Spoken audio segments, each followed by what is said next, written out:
বাংলাদেশ জামায়াতে ইসলামী এই লিফলেটটা একটু আগে দিয়ে গেল।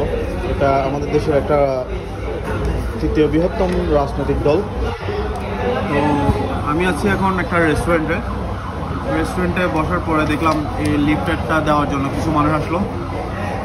তো এটা বড় বিষয় না, বিষয় হচ্ছে এই রাজনৈতিক দলটা কয়দিন আগেও নিষিদ্ধের পর্যায়ে ছিল, এটার অস্তিত্ব সংকটের অবস্থায় ছিল। বাট এখন তারা তাদের কী বলবো ফুল স্কেলেই তাদের দাওয়াতি কাজ বা তাদের সাংগঠনিক কাজটা চালাচ্ছে।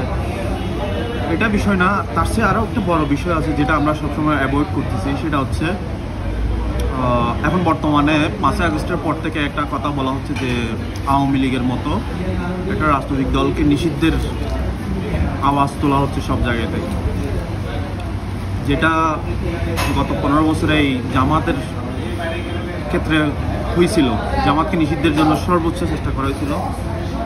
তো এখান থেকে একটা বড় লেসন আছে যেটা আমরা অ্যাভয়েড করতেছি। সেটা হচ্ছে কোনো একটা রাজনৈতিক দল বা মতাদর্শ আইডিওলজি কখনো আপনি নিষিদ্ধ করে, আইন করে নিষিদ্ধ করে সেটাকে শেষ করা যাবে না।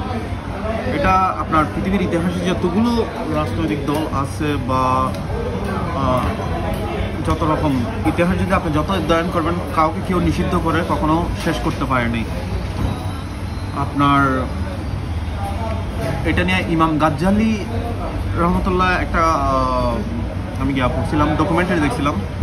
উনি আমার ঠিক এখন মনে পড়তেছে না, বাট সারমর্মটা হচ্ছে এক বাচ্চা তার একটা অন্য ভিন্ন মতাদর্শী নেতাদেরকে হত্যা করে এবং তাদের যেই বইগুলো ধ্বংস করে দেওয়ার চেষ্টা করছিল। তখন ইমাম গাজ্জালি এসে বলছিল এই বইগুলো আমাকে দাও, এবং ওই বাচ্চা বলতেছে কেন, বলতেছে আমি এই বইগুলো পুড়িয়ে দিয়ে কখনো একটা মতাদর্শকে শেষ করতে পারবেন না। এই বইগুলো দিয়ে ওই মতাদর্শের মানুষগুলোকে ম্যানিপুলেট করতে হবে, তাদের চিন্তা চেতনার মধ্যে ঢুকতে হবে, তখন আপনি তাদেরকে সঠিক পথে আনতে পারবেন।